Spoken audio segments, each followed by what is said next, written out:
শুভ সকাল বন্ধুরা, সোনালী লাইফস্টাইল পেজে আরও একটি ব্লগে আপনাদের স্বাগত জানাই। সকালে সমস্ত বাসি কাজ ছেড়ে এখন আমি বোতলে জল ভরছি।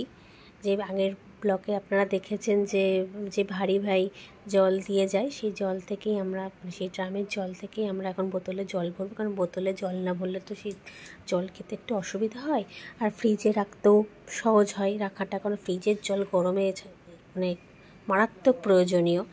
অতএব এখন চলো চা কফি করব, কিন্তু মা আজকে বললেন যে চা খাবে না, এই প্রোটিন হেলথ ড্রিঙ্কটা খাবে, তা ডায়াবেটিকদের জন্য আনা।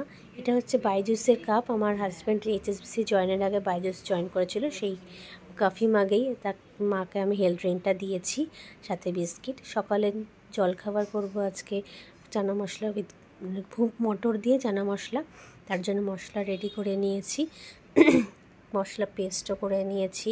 এখন প্রেশার কুকারে আমি ঘুগনিটা করব। আমি প্রেশার কুকারেই ঘুগনিটা করি, কারণ যেহেতু সিটি খাওয়াতেই হবে, তো অতএব আমি একেবারেই সেই ঝামেলাটা মিটিয়ে নিই। একবার কড়াই একবার প্রেশার আমি কখনোই ইউজ করি না। এটা আমি শাশুড়িমার কাছ থেকে শিখেছি। তো চটজলদি কীভাবে রান্না, চটজলদি কীভাবে খাবার দাবারের ব্যবস্থা করে ফেলতে হয়। এখন সিটি ফিটি খাইয়ে একদম সুন্দর করে ঘুগনি, গরম গরম ঘুগনি নামিয়ে একদম সার্ভ করার পালা। এই ঘুগনি, আম, সাথে মুড়ি, সাথে শশা, সাথে কাঁচা লঙ্কা দিয়ে আমাদের ব্রেকফাস্টটা এখন ডান। সকালে ব্রেকফাস্ট করে স্নান করে এখন নিচে এসে দেখি আমার হাজব্যান্ড ঘুম থেকে উঠে বিছানা টিছানা ঘরদোর কিছুই পরিষ্কার করেনি। অতএব আমাকে এখন সেগুলো সব করতে হবে। স্নান করা হয়ে যাওয়ার পরও কিছু করার নেই আমার, সে অনেক দেরিতে ওঠে, তো এই কারণে এই অবস্থা থাকে। অতএব এখন আমি একটা সুন্দর বেড কভার পেতে নিচ্ছি, পরিষ্কার পরিচ্ছন্ন বেড কভার পেতে নিচ্ছি। এরপর আমি টি টেবিলটা পরিষ্কার করব, সব কিছু ঘরে পরিষ্কার করব। পরিষ্কার পরিচ্ছন্ন ঘর না থাকলে না সকালটা বা সারা দিনটা মনে হয় যেন খুব কমই কাজ করেছি। মানে ঘর দূরটা পরিষ্কার রাখাটা সত্যি খুব জরুরি। সারাদিনে অক্লান্ত পরিশ্রমের পর যখন নোংরা ঘরে আসা যায়, একদমই ভালো লাগে না। টেবিলটা পরিষ্কার করেছি। এটা আমাদের একটা ঘরোয়া টেবিল ক্লথ, যেটা আমরা সবসময় ব্যবহার করে থাকি, কারণ বাইরের আমার তো রাস্তার ধারে বাড়ি, সবসময় ধুলো হয়। তো অতএব ভালো ভালো জিনিসগুলো ব্যবহার করলে না লোকজন যখন আসবে তখন কিছু পাতার থাকে না, কিছু ব্যবহার করার মতো থাকে না। এর জন্য ঘরোয়া ব্যবহার করি, আর লোকজন আসলে তাদের জন্য ভালো কিছু তোলা থাকে। আচ্ছা, ড্রেসিং টেবিলটা পরিষ্কার করে নিচ্ছি। সমস্ত কিছু পরিষ্কার করতে হয়, কারণ কিছু না একদিন অন্তর একদিন আমার দেখি যে ধুলো পড়েই যায়।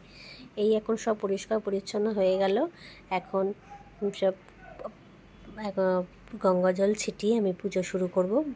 মা ছাদ থেকে ফুল এনে দিয়েছে, এই সমস্ত ফুল বাড়িরই ফুল, সুন্দর গোলাপি জবা এবং লাল জবা, সমস্ত কিছু এই বাড়ির থেকেই ফোটা।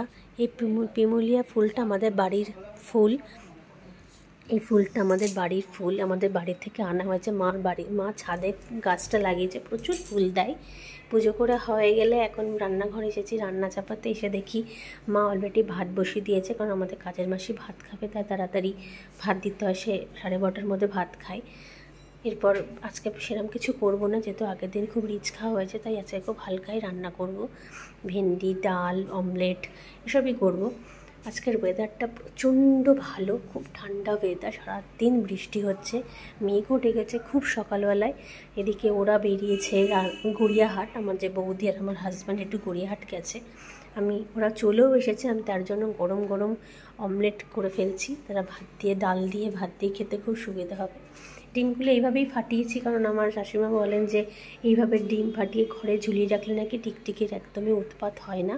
তাই আমরা এখন এই ডিমগুলো এরম করে রেখে পরে ঠিক ঝুলিয়ে দেবো। গরম গরম অমলেট ভাজা হয়ে গেছে, এখন দুপুরে লাঞ্চ হবে এই দিয়ে।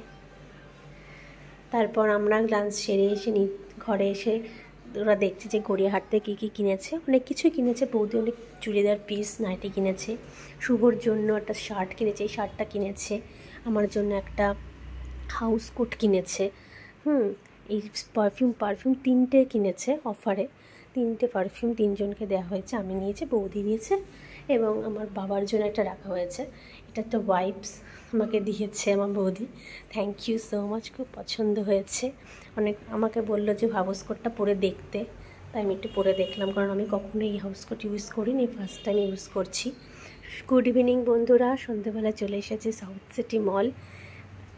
বৌদি বললো যে বাড়িতে বসে বোর হচ্ছে, তো চলো একটু ঘুরে আসি, কারণ এর থেকে ভালো ঘোরার জায়গা আর আমার মনে হয় না কিছুই নেই। এত সুন্দর মল, কত দূর দূর থেকে মানুষ এই সাউথ সিটি মলে ঘুরতে আসে। আর আমার শ্বশুরবাড়ি হচ্ছে একদম সাউথ সিটি মলের অপোজিটে, তাই তখন মানে যখনই মন চায় তখনই আমি চলে আসি। বাড়ি গিয়েই শুরু করে দেবো রুটি করা হয়ে যাবে। বাড়িতে আমার মা শাশুড়ি মা নিয়ে এসছে ক্ষীর, লাল দই, সেটা দিয়ে রাত্রিরে রুটি খাওয়া দাওয়া চলবে।